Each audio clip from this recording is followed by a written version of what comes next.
kahjuks on meil ikkagi hästi palju probleeme nii kultuuri kui ka spordivaldkonnas ja ministri ettekanne sellest väga palju ei rääkinud.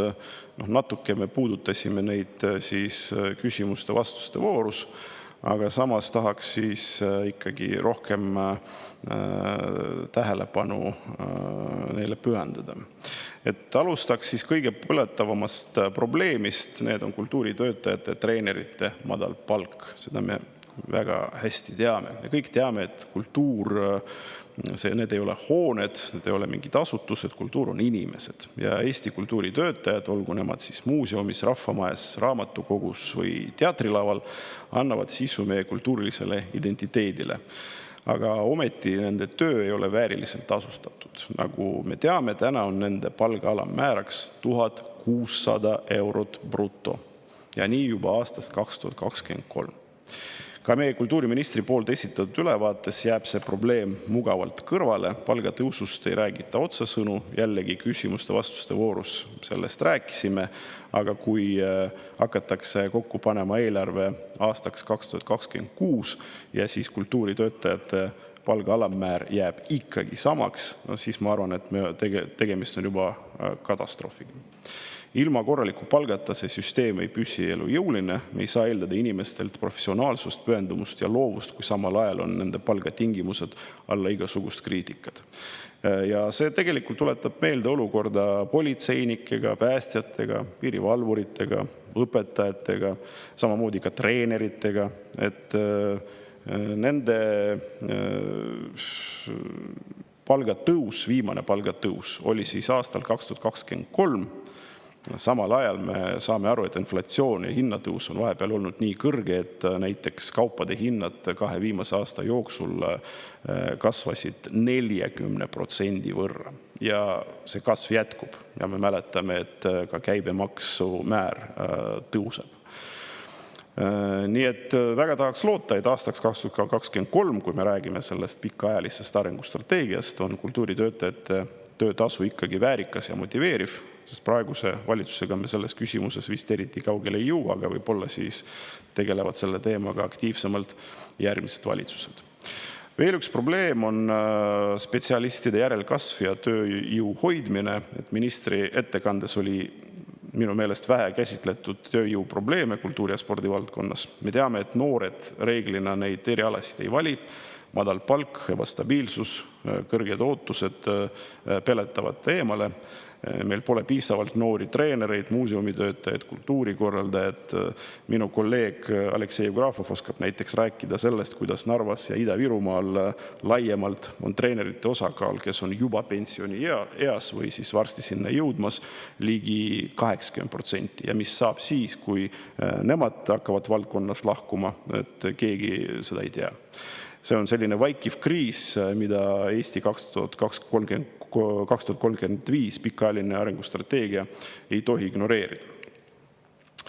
Kultuuriehitiste rahastuse vähendamine. Et siin üheks selliseks faktoriks toodi välja, et hasartmängumaksust rahastatava kultuuriehitiste osa otsustati siis vähendada 60,6%-lt 52% peale.